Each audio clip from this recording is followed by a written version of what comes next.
इसके first example में हमें एक वृत्त और एक सररेखा जो कि मूल बिंदु से गुजरती है और एक्स अक्ष से परिबद्ध क्षेत्र का वह क्षेत्रफल ज्ञात करना है जो फर्स्ट क्वाड्रेंट में हो। इसके लिए सबसे पहले दिए गए वक्र, जिसमें से एक नंबर है केंद्र 0 0 और रेडियस 3 वाला वृत्त, और दूसरी रेखा है मूल बिंदु से गुजरने वाली रेखा का अनुरेखण करने पर निम्न आकृति हमें मिल जाएगी, जिसमें हमें दोनों के द्वारा गिरा हुआ ये क्षेत्रफल ज्ञात करना है, जिसके सिरों का नामकरण करें तो बन जाएंगे ओ ए बी। अतः अब इस क्षेत्रफल जिसको ज्ञात करने के लिए हम बिंदु ए से y अक्ष के समानांतर एक सररेखा खींचते हैं जो कि x अक्ष को बिंदु C पर प्रतिच्छेद करती है, जिससे ये क्षेत्रफल दो भागों में बंट जाएगा।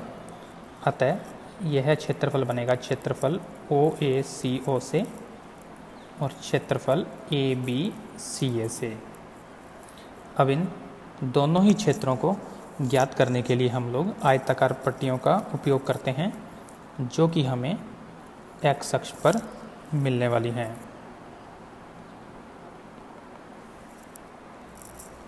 जिससे हमें इंटीग्रेशन मिलेगा y इंटू dx से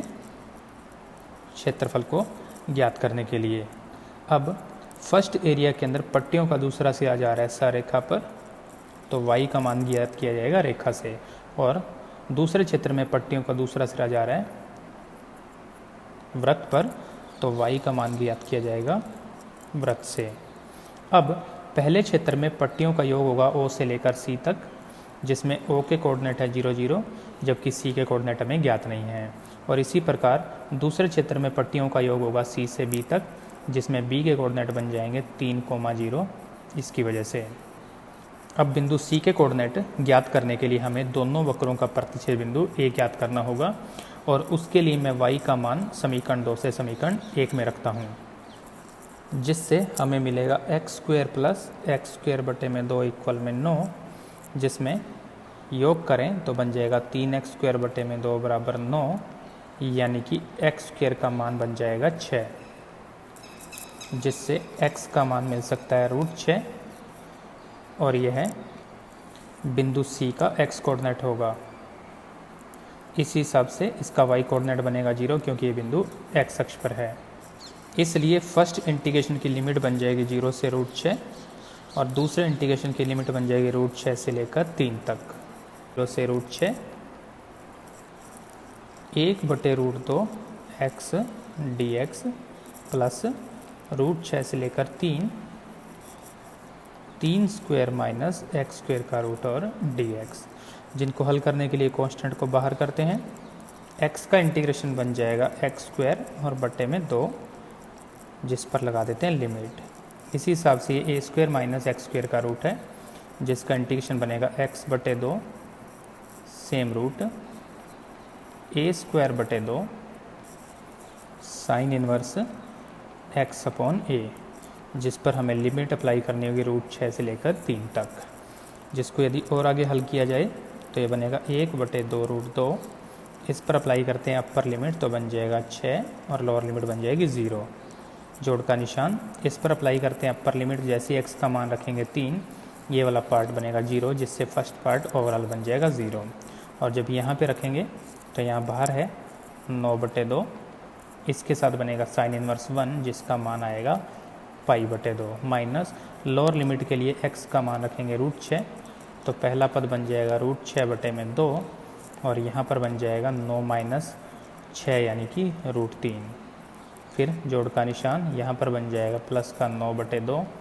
और यहाँ पर बन जाएगा साइन इनवर्स √6 बटे में 3। अब इसको एक एक करके हल करते हैं, तो यहाँ पर बन जाएगा 3 बटे √2, दूसरे पद में बन जाएगा 9 पाई बटे में 4, माइनस यहाँ पर बन जाएगा √18 बटे में 2, जिससे √18 बन जाएगा 3 √2 और बटे में है 2। अगला पद बनेगा माइनस 9 बटे 2, और साइन इनवर्स के अंदर यदि हम √6 और 3 को सॉल्व करें तो वह बन सकता है √2 बटे में √3। नेक्स्ट स्टेप में ये वाला पद बिल्कुल इसके जैसा बन जाएगा कैंसिल होके, तो ये दोनों वैल्यू आपस में हो जाएंगे ख़त्म। और शेष बचे हुए दोनों स्टेप में से हम लोग कॉमन ले रहे हैं 9/4 को, जिससे हमारे पास बचेगा पाई माइनस 2 साइन इनवर्स 2/3 का रूट वर्ग इकाई। और यही आपके क्वेश्चन का फाइनल आंसर होगा। नेक्स्ट एग्जाम्पल में दिए गए वक्र, जिसमें से फर्स्ट एक स्टैंडर्ड पैराबोला है और जबकि दूसरी सरेखा मूल बिंदु से गुजरने वाली सरेखा y बराबर mx के जैसे है, का अनुरेखण करने पर निम्न आकृति मिलती है, जिसमें हमें इनके द्वारा यहाँ गिरा हुआ क्षेत्रफल ज्ञात करना है, जिसके सिरों का नामकरण करें तो O, इस बिंदु को नाम A और इस बिंदु को नाम दे देते हैं B। और इसके साथ साथ हम लोग B से गुजरने वाली y अक्ष के समांतर एक सरेखा भी खींच लेते हैं, जो कि x अक्ष को बिंदु C पर मिलती है। इसलिए अब इस क्षेत्रफल, जो कि बनेगा क्षेत्रफल OABO से, और इसको ज्ञात करने के लिए हम पहले ये सारा क्षेत्रफल ज्ञात करेंगे, यानी कि क्षेत्रफल OABCO, और इसमें से नीचे वाला क्षेत्रफल घटा देंगे, यानी माइनस कर देंगे क्षेत्रफल OBCO। अब इन दोनों ही क्षेत्रफल को ज्ञात करने के लिए हम लोग आयताकार पट्टियाँ लेंगे, जो कि हमें x अक्ष पर जाकर मिलने वाली हैं, जिससे यहाँ पर हमारे पास बन जाएगा integration y dx minus integration y dx। और इन दोनों ही प्रकार की पट्टियों का योग होगा O से लेकर C तक, जिसमें O तो है मूल बिंदु, जबकि C के कोऑर्डिनेट हमें ज्ञात नहीं है। इसके साथ साथ यदि हम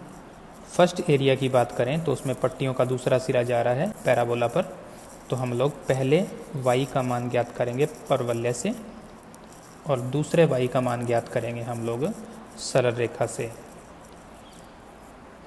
अब बिंदु C का x कोऑर्डिनेट ज्ञात करने के लिए हम बिंदु B ज्ञात करेंगे, जो कि इन दोनों वक्रों का प्रतिच्छेद बिंदु होगा। और इसके लिए मैं समीकरण 2 से y का मान 1 में रखता हूँ, जिससे हमें मिलेगा x² = 4ax। सभी पदों को एक साइड में शिफ्ट कर लेते हैं, कॉमन लेते हैं x, तो शेष बचेगा x माइनस में 4a = 0, यानी इससे x बराबर 0 मिल जाएगा, x बराबर मिल जाएगा 4a। x बराबर 0 तो मूल बिंदु पर स्थित होगा, तो दूसरा बिंदु बचेगा x बराबर में 4a, जो कि बिंदु C का x कोऑर्डिनेट होगा। इसलिए इन दोनों ही इंटीग्रेशन की लिमिट बन जाएगी 0 से 4a। और अब y के मान यदि हम समीकरण 1 और 2 से रखें तो हमें मिलेगा इंटीग्रेशन 0 से 4a, और y का मान आ जाएगा 4ax का रूट dx। दूसरे में भी लिमिट बनेगी 0 से 4a और y का मान आ जाएगा x। अब इन दोनों इंटीग्रेशन को कांस्टेंट बाहर रखते हुए सॉल्व करें तो हमें मिलेगा 2√a, इंटीग्रेशन की लिमिट बनेगी 0 से 4a और x की पावर 1/2 और dx। दूसरा इंटीग्रेशन एज इट इज लिख देते हैं। अब इस इंटीग्रेशन को सॉल्व करें तो 2√a बाहर, x की पावर 1/2 का बनेगा 2/3 और x की पावर 3/2, जिसकी लिमिट बन जाएगी 0 से 4a, माइनस x का बन जाएगा 1/2 और x², जिसकी लिमिट होगी 0 से 4a। यहाँ बन जाएगा 4√a और 3, अपर लिमिट लगाऊँ तो 4a की पावर 3/2 माइनस 0 की पावर 3/2, माइनस 1/2, अपर लिमिट बन जाएगी 4a² माइनस 0 का स्क्वायर, जिससे ओवरऑल बन जाएगा 4√a 3, यहाँ पर बन जाएगा 4a इंटू में 4a का रूट माइनस 1/2 और साथ में बन जाएगा 16a², जिससे ये हमारे को मिल जाएगा 16 और यहाँ से मिलेगा 2, 16 गुणा 2/3 और रूट ए और a का गुणा बन जाएगा a² और माइनस में चल रहा है 8a², जिसको हल करें तो ये बन जाएगा 32a²/3 माइनस 8a²। एलसीएम लेके हल करें तो बन जाएगा 32a², 24a²/3, जिससे ओवरऑल उत्तर मिल जाएगा 8a²/3 वर्ग इकाई। और यही आपके क्वेश्चन का फाइनल आंसर होगा। Next example most important example है, जिसमें दिए गए वक्र का अनुरेखण करने पर निम्न आकृति हमें मिल जाएगी, जिसमें ये बाहर वाला क्षेत्र बन जाएगा वृत्त x square plus y square equal a square का, और ये वी शेप में जो आकृति बन रही है ये मोड एक्स का वक्र होगा। हमें इनके द्वारा घिरा हुआ यह वाला क्षेत्रफल ज्ञात करना है, जो कि दो एक समान भागों में बंटा हुआ है। अतः हम किसी एक भाग का क्षेत्रफल ज्ञात करके उसका सम्मित भागों की कुल संख्या 2 से गुणा करके ज्ञात कर लेंगे। इसके लिए सबसे पहले हम इसके सिरों का नामकरण करते हैं ए, बी, सी और डी। इसलिए अब इस क्षेत्रफल होगा क्षेत्रफल A B C D A, जिसको हम वास्तव में सिर्फ लिखेंगे 2 गुणा में क्षेत्रफल ए बी सी ए, यानी हम केवल इस एक क्षेत्रफल को ज्ञात करने वाले हैं। और इस क्षेत्रफल को ज्ञात करने के लिए हम सबसे पहले बिंदु बी से होकर गुजरती हुई वाई अक्ष के समांतर एक रेखा खींच लेते हैं, जो कि एक्स अक्ष को बिंदु ई पर प्रतिच्छेद करती है। अब हम इस क्षेत्रफल को ज्ञात करने के लिए सबसे पहले ये पूरा क्षेत्रफल ज्ञात करेंगे, यानी हमारे पास आएगा 2 बाहर क्षेत्रफल ए सी बी ई और ए, और इसमें से ये वाला क्षेत्रफल घटा देंगे, लिख देंगे माइनस क्षेत्रफल ए बी ई और ए। अब इन क्षेत्रफलों को ज्ञात करने के लिए हम आयताकार पट्टियाँ खींचेंगे, जो कि हमें एक्स अक्ष पर जाकर मिलती हैं, जिससे हमें मिल जाएगा 2 गुणा में इंटीग्रेशन पहला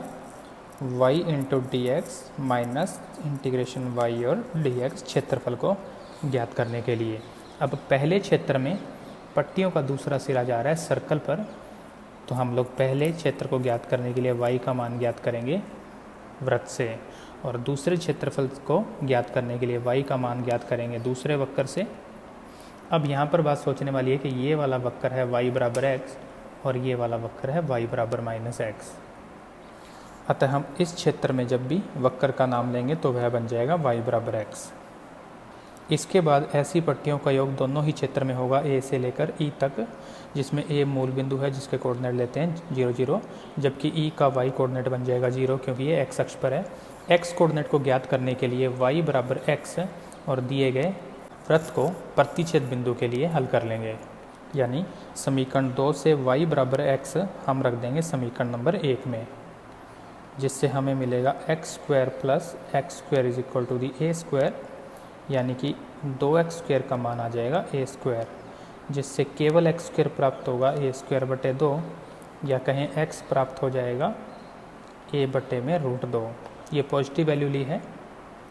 जो कि e का x कोऑर्डिनेट होगी, यानी a बटे में रूट 2। इसलिए इन दोनों इंटीग्रेशन की लिमिट बन जाएगी 0 से a बटे रूट 2 तक। अब समीकरण 1 और 2 से y का मान लिखते हुए हम इन क्षेत्रफलों को ज्ञात करते हैं, तो हमें प्राप्त होगा 2 गुणा में कोष्ठक इंटीग्रेशन की लिमिट 0 से a बटे रूट 2। पहले में y का मान लिखा जाएगा ए स्क्वायर माइनस एक्स स्क्वायर का रूट, फिर माइनस इंटीग्रेशन की लिमिट 0 से a बटे रूट 2, और दूसरे में y का मान लिखा जाएगा x और साथ में dx। इन इंटीग्रेशन को सॉल्व करें तो बाहर है 2, इसका गुणा भी अंदर कर लेते हैं। तो पहला इंटीग्रेशन हमें प्राप्त होगा x बटे 2 ए स्क्वायर माइनस एक्स स्क्वायर का रूट प्लस ए स्क्वायर बटे 2 और साइन इनवर्स x बटे a, जिसकी लिमिट है 0 से a बटे रूट 2। फिर 2 का मल्टीप्लाई इसके साथ भी होगा तो माइनस 2, और x का इंटीग्रेशन बन जाएगा 1 बटे 2 और एक्स स्क्वायर, जिसकी लिमिट होगी 0 से a बटे रूट 2। नेक्स्ट स्टेप में इसमें से 2 लेते हैं कॉमन, और ये बाहर वाले 2 को कर देगा कैंसिल। शेष में लगाते हैं अपर लिमिट, यानी x के स्थान पर a बटे रूट 2, तो यहाँ पर x बचा हुआ है तो यहाँ पर बन जाएगा a बटे रूट 2। अब यदि हम यहाँ पर x के स्थान पर a बटे रूट 2 रखते हैं तो अंदर बन जाएगा a स्क्वायर बटे 2, जो कि रूट से बाहर आके बन जाएगा a बटे रूट 2। इसी हिसाब से यहाँ पर बचा हुआ है a स्क्वायर, और इसके अंदर बन जाएगा साइन इनवर्स a बटे रूट 2 और बटे में a, ये बन जाएगी अपर लिमिट। लोअर लिमिट के लिए x का मान रखना पड़ेगा 0, जिससे ये वाला पद भी 0 और साइन इनवर्स 0 की वजह से ये वाला पद भी 0, यानी ओवरऑल लोअर लिमिट बन जाएगी 0 प्लस 0। इसमें 2 से 2 कैंसिल।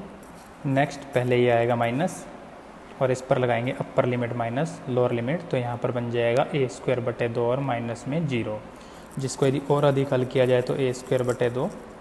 यहाँ पर बन जाएगा ए स्क्वायर इंटू यहाँ पर आ जाएगा साइन इन्वर्स 1/√2, जिसका मतलब बन सकता है पाई बटे 4 माइनस, इस पद को लिखने की ज़रूरत नहीं, सिर्फ सीधा इस पद को लिखें तो बन जाएगा ए स्क्वायर बटे 2, जिसमें से ये वाले पद कैंसिल हो जाएंगे तो शेष बच जाएगा पाई ए स्क्वायर बटे में 4 वर्ग इकाई, और यही आपके क्वेश्चन का फाइनल आंसर होगा। नेक्स्ट एग्जांपल में हम लोगों को दो पैराबोला दिए हुए हैं, वाई स्क्वायर बराबर 4ax और एक्स स्क्वायर बराबर 4by। इनके मध्य का हमें क्षेत्रफल ज्ञात करना है। तो सबसे पहले दिए गए वक्र जिनका अनुरेखण करने पर निम्न आकृति मिलेगी और इनके मध्य का ये वाला क्षेत्रफल हम लोगों को ज्ञात करना है। अब इस क्षेत्रफल का यदि नामकरण करें तो ये बिंदु O, ये बिंदु A, इस बिंदु को नाम B देते हैं और यहाँ एक बिंदु को नाम दे देते हैं C। तो हमें क्षेत्रफल OABCO ज्ञात करना है। इसके लिए हम बिंदु B से होकर गुजरती हुई एक y अक्ष के समांतर संरेखा लेंगे, जो मान लेते हैं कि x अक्ष को बिंदु D पर प्रतिच्छेद करती है, और क्षेत्रफल OABCO को ज्ञात करने के लिए पहले हम ये संपूर्ण क्षेत्रफल ज्ञात करेंगे और उसमें से ये नीचे वाला क्षेत्रफल घटा देंगे। यानी अब इस क्षेत्रफल बन जाएगा क्षेत्रफल OABDO माइनस क्षेत्रफल OCBDO, जिनको ज्ञात करने के लिए हम आयताकार पट्टियाँ ले लेंगे x अक्ष पर, जिससे हमारा नेक्स्ट स्टेप बनेगा दोनों में ही इंटीग्रेशन y dx। अब ऐसी पट्टियों का योग होगा O से लेकर D तक, जिसमें O के कोऑर्डिनेट होंगे 0 0, जबकि D का x कोऑर्डिनेट हमें ज्ञात नहीं है। D और B का x कोऑर्डिनेट एक जैसा होगा, यानी हम दोनों वक्रों का प्रतिच्छेद बिंदु B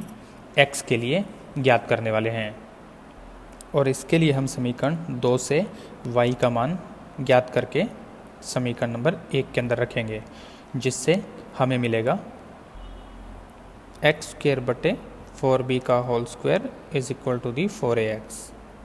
जिसको यदि स्क्वायर खोल कर हल करें तो x की पावर 4 बटे बन जाएगा 16b square is equal 4ax। वज्र गुणन करूँ तो x की पावर 4 बन जाएगा 64ab स्क्वायर इंटू एक्स, जिसमें से सभी पदों को यदि एक साइड में शिफ्ट कर दें और बाद में उसमें से x को ले लेते हैं कॉमन, तो शेष बचेगा x की power 3 minus 64ab square is equal 0। इसका मतलब या तो x बराबर 0 होगा या ये वाला पद होगा 0, और दूसरा यदि स्टेप 0 होगा तो उसको लिख सकते हैं x cube is equal to the 64ab square, यानी सिर्फ x का मान ज्ञात कर तो आ जाएगा 64ab स्क्वायर की पावर 1/3, जिसको यदि थोड़ा और हल किया जाए तो ये बन सकता है 4 की घात 3 और ab स्क्वायर की घात 1/3, जिसमें ये पद बन सकता है फर्स्ट बन जाएगा 4 इसकी पावर 1/3 होने पर, और साथ में आ जाएगा ab स्क्वायर की पावर 1/3, जो कि वास्तव में x का मान होगा। अब इसमें x बराबर 0 तो मूल बिंदु वाला प्रतिच्छेद बिंदु होगा, जबकि ये वाला b बिंदु का x कोऑर्डिनेट होगा। इस आधार पर बिंदु D का x कोऑर्डिनेट बन जाएगा 4 गुणा में ab स्क्वायर की पावर 1/3। अब इन दोनों इंटीग्रेशन को हम लोग सॉल्व करेंगे, जिसके लिए हमें पट्टियों का योग करना होगा O से D तक, यानी इन दोनों इंटीग्रेशन की लिमिट बनेगी 0 से लेकर 4 ab स्क्वायर की पावर 1/3 तक। इसके साथ साथ पहले क्षेत्रफल को ज्ञात करें तो आयताकार पट्टियों का दूसरा सिरा जा रहा है y स्क्वायर बराबर 4ax पर, तो हम यहाँ पर लिख देंगे y का मान आ जाएगा समीकरण 1 से, और इसी प्रकार दूसरे में y का मान आ जाएगा समीकरण 2 से। दोनों से ही यदि हम y का मान लिखें तो हमारे इंटीग्रेशन बनेंगे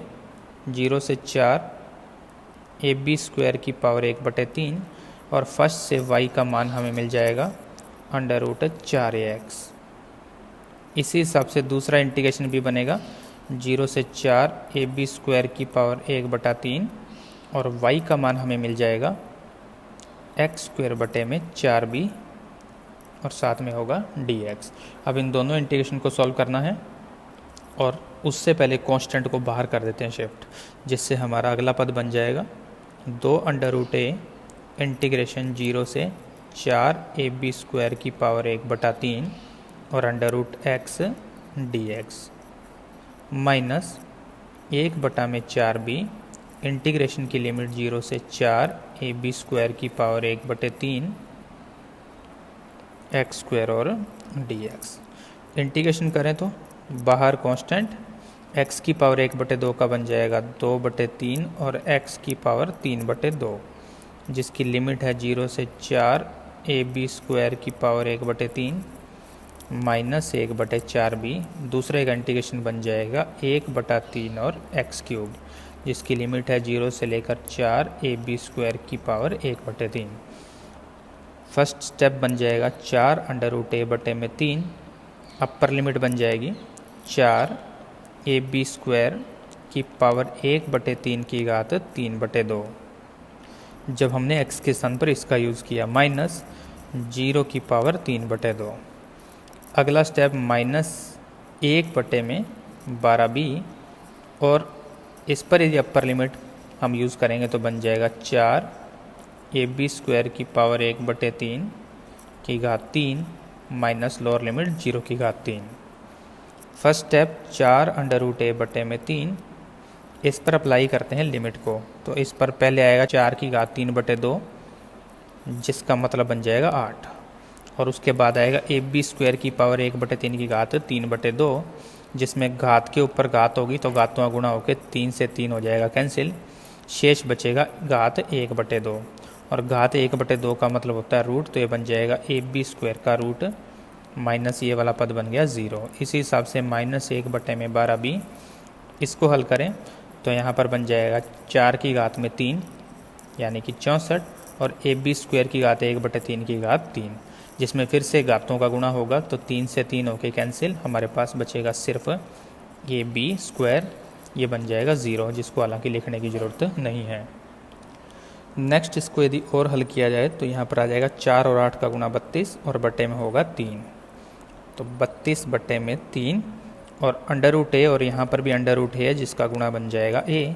और b स्क्वायर जब रूट से बाहर आएगा तो बनेगा b। इसी हिसाब से यहाँ पर एक b से b कैंसिल, 4 और 4 दोनों को अगर हम कैंसिल कर दें तो यहाँ पर बचेगा 16, यहाँ पर बचेगा 3, ओवरऑल आ जाएगा -16/3 और ये b। दोनों को यदि एलसीएम लेके हल करें तो बन जाएगा 16/3 AB वर्ग इकाई, और यही आपके क्वेश्चन का फाइनल आंसर होगा।